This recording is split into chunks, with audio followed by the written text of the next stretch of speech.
Look, let me take you deep into something that's not just a transfer rumor. This is a storm that's been brewing in silence. A story that's quietly unfolding behind boardroom doors and inside locker room whispers. And trust me, this isn't just about Bryan Mbeumo changing clubs. This is about a player who could single-handedly reshape the tactical futures of two of England's biggest clubs, Manchester United and Tottenham Hotspur. And it's happening right now beneath our feet. And the craziest part? Most people have no clue just how high the stakes really are. Because while the media throws numbers around, $50 million, $60 million, what they're not showing you is the emotional tug of war. The chess game being played out in real time between two managers with vastly different visions. One a familiar father figure, and the other a rising ideologue offering a new beginning. Because what's really at the core of this saga is not just money or formation fit or even Champions League football. It's belief. Bryan Mbeumo's belief in where his future lies, in who he wants to become, and in which manager he thinks can take him there. And if you've been watching this unfold the way I have, if you've been reading the body language, the cryptic interviews, the leaked calls, then you already know we're on the brink of something massive. Because this isn't just another summer deal. This is the opening move in a war for identity, legacy, and control. And the name at the center of it all is Mbeumo, a player whose story began in the championship, but whose evolution under Thomas Frank at Brentford turned him into one of the most criminally underrated attacking weapons in English football. A guy who doesn't just hug the touchline and whip in crosses. No, this man is a tactical weapon. Someone who can track back, press intelligently, stretch play, cut inside, act as both dagger and decoy.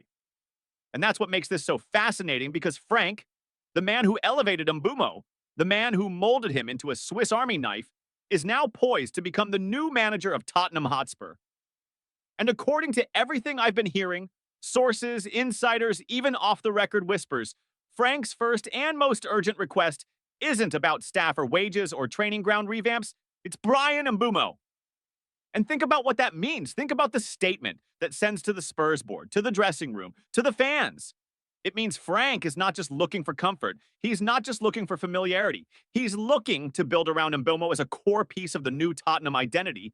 And that should terrify Manchester United fans because for weeks now, all the noise, Fabrizio Romano, David Ornstein, all the big guns has been pointing toward United as Mbeumo's preferred destination, with reports saying he's still giving priority to the red side of Manchester. And yeah, on the surface, that sounds definitive. It sounds like United have him in the bag, especially when you factor in the salary, $200,000 a week compared to Spurs' more modest $130,000 proposal.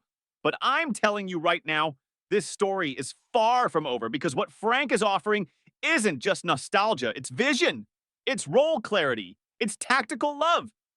And if you understand players, if you've followed how Mbeumo operates, how he thrives, you'll know he's not the kind of guy to chase just the biggest bag.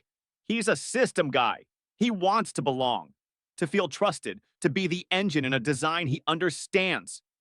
And that's why Frank's pitch is dangerous for United. Because it's not just logical, it's emotional. And emotional pitches win wars. And meanwhile, on the Manchester United side, you've got Ruben Amorim, the genius from Sporting CP, who's just come into Old Trafford carrying not just a tactical philosophy, but a belief system, a culture reset. And word from Carrington is that he's already mapped out Mbeumo's role in surgical detail, that he sees him as a right-footed left winger in a narrow 3-4-3 that transforms in possession, where Mbeumo operates in the left half space, creating overloads with Bruno Fernandes and Kobbie Mainoo, stretching defenses horizontally while maintaining compactness vertically. And you can see the Amorim blueprint beginning to form. He wants a team that builds slowly but strikes fast, a team that chokes space but breathes fire in transition. And Mbeumo, with his pace, his discipline, his intelligence, becomes the trigger point for all of it. Not just a piece on the board, but the lever that flips the switch from patient buildup to sudden explosion. And that's why Amorim's pitch has landed, because what he's selling isn't just a role. It's importance, it's narrative, it's purpose. And for a player like Mbeumo, that matters, because at Brentford, he wasn't just playing wide. He was the hinge of a 3-5-2 that morphed mid-game into a 3-4-1-2. Stretching play, ghosting into central pockets when Tony dropped deep, pressing from the front, tracking back. He was the fire starter, the stabilizer, the tempo shifter, and Frank knew it, built for it, trusted it. And so when he now looks to take over Tottenham, you better believe that he sees Mbeumo as the first domino, the system stabilizer who makes the rest of the pieces click, the guy who lets Son play with freedom, who gives Kulusevski more space, who enables the press to actually stick. And the shape is already forming in Frank's mind. Maybe a 3-4-2-1 with Mbeumo tucked inside, maybe even an audacious right wing back role where he presses high and triggers counters. And it's all designed around one principle: trust. And now you're starting to feel the real pressure point of this saga. Because if you're United, you can throw money, but can you throw belief? Can you throw certainty? Can you throw the kind of tactical romance that convinces a player to say yes to the unknown over the familiar? And the answer, at least so far, is maybe, because despite everything Frank is offering, despite the promises and the calls and the potential Champions League football at Spurs, Mbeumo is still waiting, still stalling, still whispering that his priority is United. And that hesitation, that pause, is where this entire story lives. Because it means Amorim has said something, pitched something, promised something that still lives in Mbeumo's mind. Even as Frank dials up his camp and tells him he'll be the face of the new Tottenham. And now we get into the real tension, the stuff they won't say publicly, but that's absolutely shaping the deal. Because Brentford wants 70 million, but insiders say 60 million plus 10 million in add-ons is their soft floor, and Manchester United are already preparing their third bid somewhere in the 62.5 to 65 million dollar range, which means we are close, painfully close, and every hour that passes without a decision feels like another round in a poker game behind velvet curtains, where agents posture, directors bluff, and Fabrizio Romano checks his inbox every 15 minutes, hoping for that green light. And still, Spurs aren't out of it. Because Frank is working behind the scenes, whispering that Mbeumo won't be drowned out by stars at Tottenham, that he'll be essential, central, irreplaceable, unlike at United where Rashford, Garnacho, and Sancho all circle the same zones. And that argument, it's starting to land, starting to chip away at the certainty. And if it lands fully, the entire deal could swing within hours, not days. And then there's Mick Brown, former scout, a man with deep connections to both clubs, who told Football Insider that the deal should be done soon. And that word, soon, is dangerous because in transfer land, soon means we're either about to hit detonation or collapse.